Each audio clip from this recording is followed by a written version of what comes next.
Nós somos o grupo 1, nós vamos apresentar o trabalho sobre cefaleia primária. Eu vou apresentar um pouco uma introdução. As cefaleias são divididas em dois tipos. As primárias são o nosso trabalho e as secundárias. As primárias são as doenças cujo sintoma principal são um único, ou seja, ela não está associada a nenhuma outra doença subjacente como sintoma secundário. É a dor de cabeça pela dor de cabeça mesmo. Já a cefaleia secundária, elas são sintomas de alguma doença, como meningite, dengue, tumor cerebral, entre outras. Pode passar.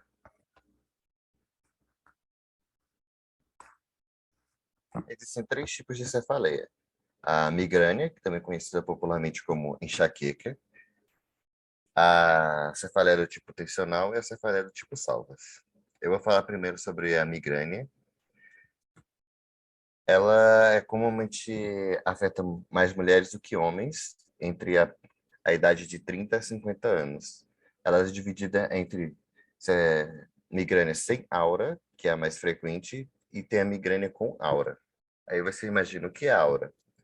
Aura é um complexo de sistemas neurológicos que se desenvolve a partir de uns 5 minutos a uma hora durante a dor de cabeça, no qual ela causa distúrbios visuais, que você pode ver alguns pontos fosfenos, que são pontos pretos e brancos entre a sua visão.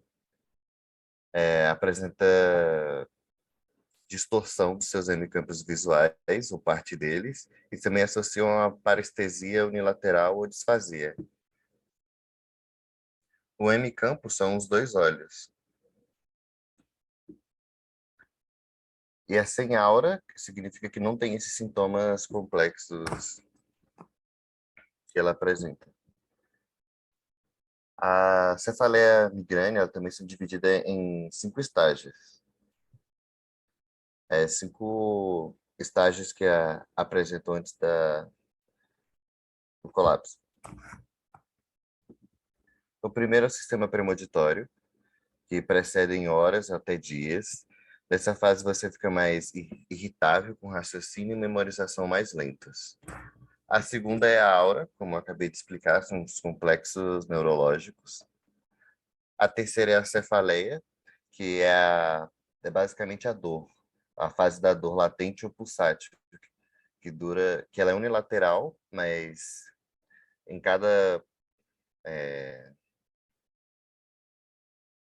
em cada crise ela muda de um lado para o outro da cabeça, ficando apenas de um lado. Outros são sintomas associados, como vômitos, fotofobia e fonofobia. E tem a fase de recuperação, que seu corpo se sente exausto e ele necessita de algum repouso para restabelecer seu restabelecimento. Você tem um cansaço, não consegue fazer mais nada. Eu vou falar agora um pouco sobre como causa essas enxaquecas. Essas enxaquecas ocorrem habitualmente em quem tem um sistema nervoso mais sensível do que outras pessoas. Por ele ser mais sensível, as células nervosas do cérebro são facilmente estimuladas, que produzem mais atividade elétrica do que o normal. Essa atividade elétrica se espalha para o cérebro, afetando funções como visão, sensação, coordenação muscular, equilíbrio e fala, e são temporariamente perturbadas. Como esses sintomas dos distúrbios elétricos ocorrem no cérebro, ocorrem a aura, que são os complexos neurológicos, como eu expliquei. Você vê pontos brancos e pretos, você tem fotofobia ou fonofobia, vertigem e outras coisas. Esses sintomas ocorrem porque o quinto nervo craniano, chamado de trigêmeo, é estimulado. Esse nervo é o responsável por enviar impulsos de dor dos olhos, couro cabeludo, testa, pálpebras superiores, bocas e mandíbulas para o cérebro. Então, quando estimulado, eles liberam essa substância que causa inflamação nos vasos sanguíneos do cérebro. Esses vasos sanguíneos cobrem o cérebro, que são as meninges, e a inflamação provoca uma cefaleia latejante, porque os vasos estão mais grossos devido à inflamação, eles acabam, você começa a sentir a pulsação na sua cabeça dele batendo entre o seu crânio e as suas meninges, fazendo essa sensação pulsátil. E fora isso, causa outros sintomas, como náusea, vômito, sensibilidade à luz e ao som. Voltando ao começo, quando eu disse que as mulheres são mais afetadas, acredita-se que são mais afetadas pelo hormônio do estrogênio, o que explica ser mais frequentes nas mulheres. A enxaqueca durante a puberdade, quando os níveis de estresse aumentam, é dito que elas sentem antes, durante ou imediatamente após a menstruação. E também ocorre nos últimos 3 meses de gravidez, quando os níveis de estrogênio estão mais altos, que eles oscilam entre a normalidade. E também ocorre com a aproximação da menopausa, quando os valores de estrogênios ficam estáveis, podendo ser elevados ou diminuídos dos valores normais. Falando nisso, existem 3 estágios que são os estágios perigosos da enxaqueca, que é o primeiro é o migranoso, que ela é intensa e dura de 3 dias, com intervalos de 12 horas, no qual tem náuseas, vômitos por horas seguidas, levando a desidratação e outras consequências.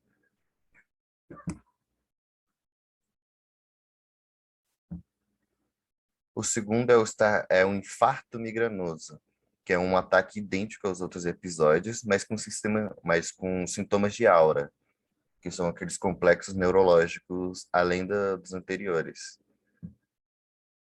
O último é o migrânia crônica, que é o aumento da frequência das crises de aura, que são diárias de mais de 15 dias por mês, com dor, que são fatores crônicos, como fatores emocionais e doenças psiquiátricas e abuso de analgésicos, aumentam a frequência e a dor dessas crises. O segundo tipo é a cefaleia tensional. A cefaleia tensional é episódica, é a mais frequente das cefaleias primárias. Sua crise ela é fraca, de moderada intensidade, com uma sensação de aperto ou pressão devido aos vasos sanguíneos inflamados. Na maioria das vezes é bilateral, você sente ela nos dois lados de sua cabeça. Ela pode ser frontal, occipital ou holocraniana. A dor melhora com atividades físicas, surge em geral no final da tarde, com estresse físico como cansaço e exagero de atividade física, principalmente no calor ou muitos períodos expostos ao sol, muito tempo na frente de computadores, celulares, ou muscular, posicionando seu pescoço no sono ou no trabalho de maneira errada, como se fosse torcicolo. Ou pode ser até emocional, gerada algumas vezes.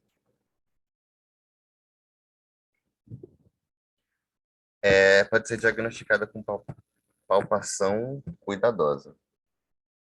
A causa dessas cefaleias não é muito bem compreendida e está relacionada com um limiar de dor mais baixo que o normal.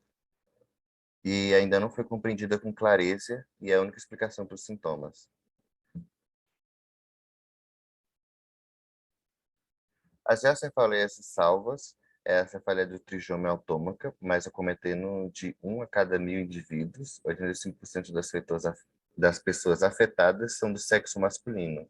Inicia após os 20 anos, é mais frequente entre os 30 e 50 anos também, e a doença evolui em surtos de 3 meses de duração, quando o paciente experimenta uma crise de 8 vezes ao dia, despertada pela noite. Em geral, ela tem uma duração de 15 a 3 horas, com um quadro clínico de dor excruciante, unilateral e alterações autônomas, como hiperemia conjuntiva e o lacrimejamento, congestão ocular e nasal, rinorreia, edema palpebral, rubor facial, apoptose ipsilaterais ou miose. Associa-se a inquietude ou agitação. Após um período de crise, pode haver anos ou meses sem outra crise. A causa exata permanece totalmente desconhecida. Uma hipótese aceita é que há anomalias no hipotálamo. O fato de que a cefaleia pode estar diretamente relacionada com o ciclo circadiano reforça essa teoria, já que a regulação do relógio biológico se situa no hipotálamo. Ressalta a estrutura cerebral, que é encarregada por determinados mecanismos essenciais, como a sistematização do corpo, a estruturação hormonal do sono e a controle da temperatura. Ao contrário da cefaleia tensional, cefaleia em salvos não ocorre quando o indivíduo é exposto a alterações hormonais ou certos alimentos. Contudo, o período de salvas dá início ao consumo de bebidas alcoólicas agrava seus sintomas. Pode passar.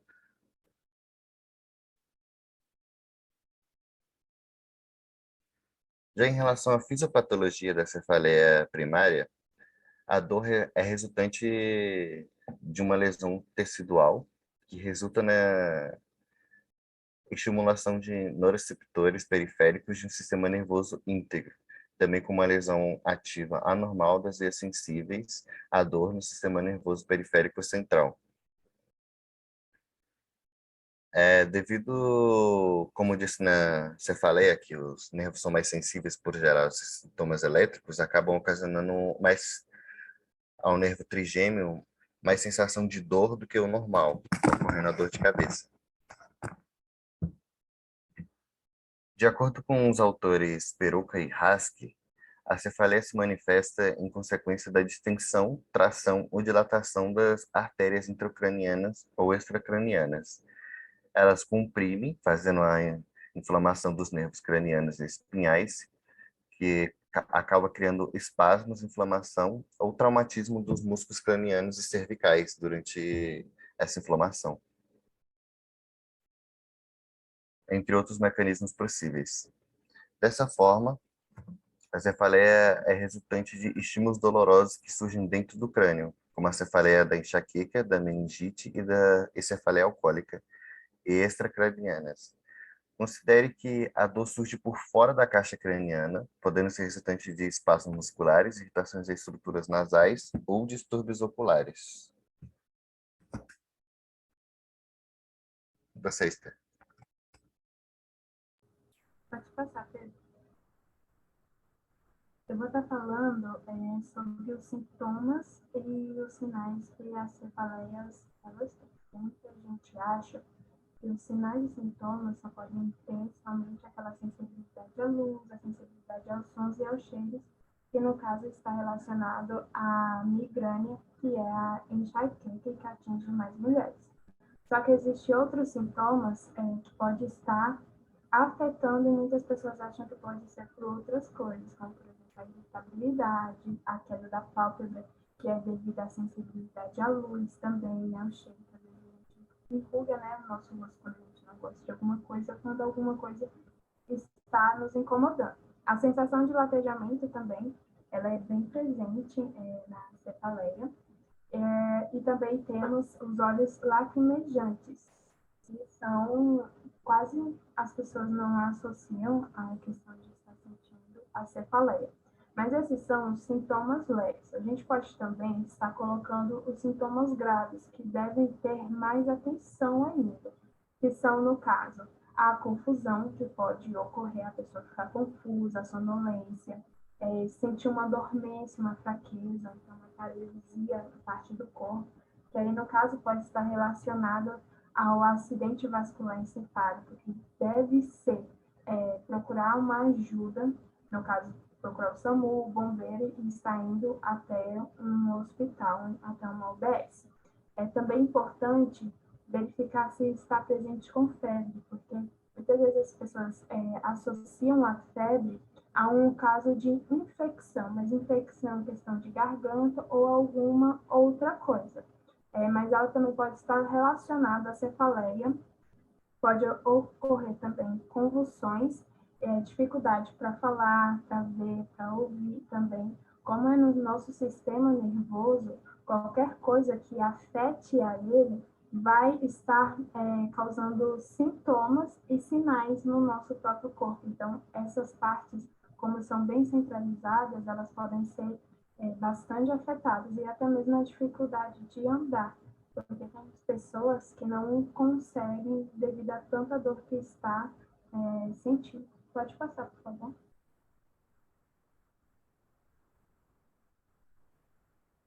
Tratamento. O tratamento da cefaleia, a gente tem que fazer primeiro, quando a pessoa chega lá na UBS procurando atendimento, a gente tem que verificar qual é o tipo de cefaleia que ela está tendo, que a gente está fazendo o tratamento correto para não ocorrer de fazer o tratamento errado e piorar a situação do nosso paciente. No caso da cefaleia do tipo tercional, ela é bastante tratável. As pessoas costumam até mesmo tratar em casa, não costumam ir até uma UBS. Elas costumam usar anti-inflamatórios, que são, por exemplo, paracetamol, dipirona, aspirina, para estar passando ali aquela dor. Só que a gente tem que tomar cuidado, por quê? Porque muitos anti-inflamatórios, sendo utilizados até mesmo sem uma prescrição médica, ele pode fazer com que a pessoa fique dependente, porque se ela ficar usando em longos períodos, porque qualquer tipo de cefaleia, aí o que a gente faz? A gente toma um anti-inflamatório. Então, é importante a gente estar pelo menos fazendo um check-up anual, então de 6 em 6 meses, para a gente estar verificando qual que é o tipo, porque assim a gente consegue estar realizando até mesmo em casa, a partir da informação que o médico e que o enfermeiro passou para a gente consegue fazer o tratamento correto, não fica sobrecarregando o nosso corpo com anti-inflamatórios e também não ficamos dependentes deles. No caso já da cefaleia salvas, o que acontece? Como ela é muito dolorosa, os pacientes não sabem mais ou menos o que fazer. Por quê? Porque a gente não costuma, principalmente aqui no Brasil, ir em um hospital, que a gente sabe que é de rede pública, a gente não costuma ir até ele, que a gente não sabe nem se vai ter atendimento por causa de uma dor. Então, como são ataques mais longos, os analgésicos que a gente usa, eles não vão estar fazendo efeito como faria, por exemplo, de um tipo tensional. Então, o que deve ser feito? Quando for assim, a gente sentir a cefaleia, a gente encontrar um paciente com a crise de cefaleia e salvas, a gente tem que fazer o tratamento com oxigênio, ergonotâmicos, sumeriano, lidocaína intranasal. Por quê? Porque é uma crise muito dolorosa. Por mais que ela seja curta, muitos pacientes só chegam a procurar uma UBS quando estão sentindo assim, muita dor, que já estão, como diria a minha mãe, ao ponto de enlouquecer. A minha mãe tem muito tipo de cefaleia, e aí ela não aguenta. E é pior ainda, por exemplo, quando ela começa a sentir causada também por causa de uma sinusite. Então, muitas das vezes ela tem que ir até uma UBS, porque os anti-inflamatórios que passam, eles não resolvem em absolutamente nada. Então, tem que fazer todo um tratamento, um acompanhamento ou com o clínico geral, ou então com o neurologista. Pode passar.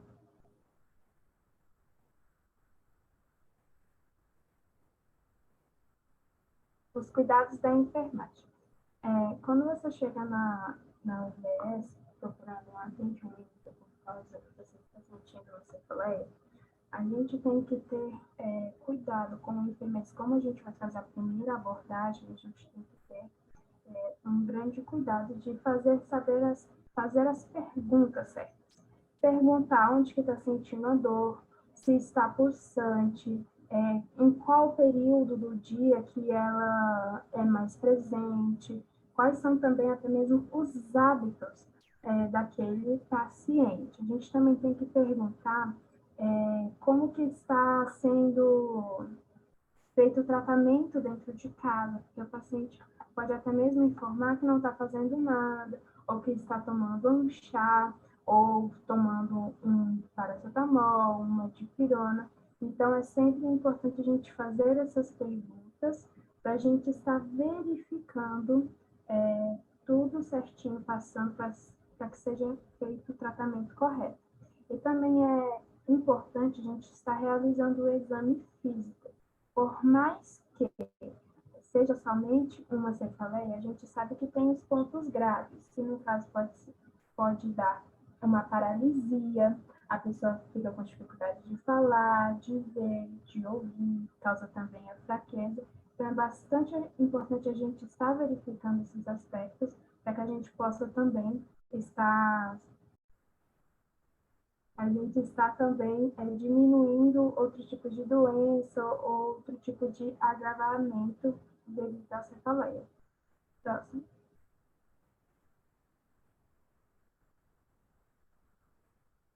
prevenção. Pessoas que têm bastante crise de cefaleia, elas têm que fazer todo um acompanhamento e saber aquilo que agrava e o que não agrava a sua dor e também o que faz reduzir aquilo que ela está sentindo. Uma coisa que é bastante importante que a gente costuma dizer, praticamente em todas as doenças que tem e o paciente deve fazer, é a atividade física. Mas aí a gente pergunta, mas por que fazer atividade física é tão importante? Porque a partir do momento que você começa a fazer um exercício físico, você está melhorando o seu corpo. Você está trabalhando os seus músculos, você está trabalhando também a questão da sua pressão arterial, do seu débito cardíaco.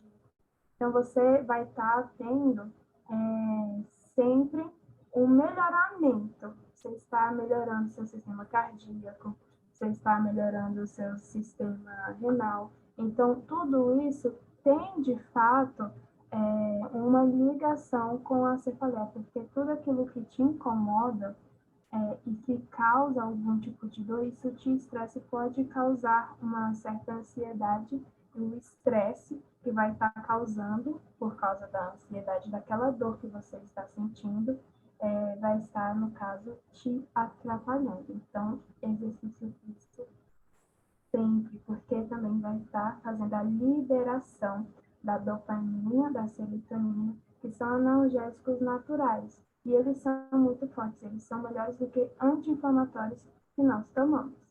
Ter uma alimentação saudável também é muito importante, porque através da alimentação a gente vai estar fortalecendo o nosso sistema também imune do nosso corpo.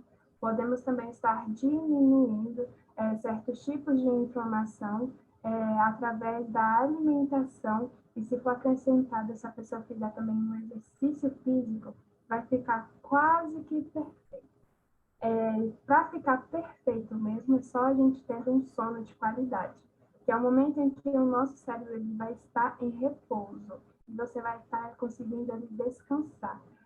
É muito comum pessoas, por exemplo, que sofrem de ansiedade, não ter sono. Você, por mais que deite e durma, você parece que muitas das vezes nem conseguiu dormir. Então, você não tem um sono de qualidade. Se você não tem um sono de qualidade, no outro dia você já vai acordar já irritado. Vai ficar aquela cefaleia, vai ficar na sua cabeça durante todo o dia, até que o seu corpo realmente consiga estar descansando. E também, para a gente estar tendo um sono de qualidade, o que a gente pode estar utilizando? Técnicas de yoga. Elas são, assim, muito importantes, porque você vai estar trabalhando todo o equilíbrio do seu corpo. Você vai estar fazendo também a técnica de respiração da Tai Chi Chuan. Você vai estar melhorando a sua respiração. Então, vai ter entrando mais oxigênio, indo para a sua circulação, indo para o nosso encéfalo. E isso vai estar causando até mesmo relaxamento. Para a gente estar fazendo esse tipo de técnica da respiração e de relaxamento, é importante a gente também estar em um lugar silencioso, porque assim a paz não, a paz de uma certa forma a paz que vai estar entrando dentro de nós, a concentração que vamos ter, no caso, na nossa respiração, no relaxamento do nosso corpo, elas vão ser melhores e vai estar proporcionando para a gente uma qualidade de sono até mesmo melhor. E também é importante a gente diminuir os analgésicos, porque depois de uma certa quantidade de analgésico, o nosso corpo ele fica dependente. Então, o nosso sistema ele não vai estar trabalhando da maneira correta. Então, não vai ser mais produzido os analgésicos naturais. Então, é melhor a gente estar utilizando o analgésico natural que o nosso próprio corpo produz do que os analgésicos que são, vamos dizer assim, industrializados. Próximo.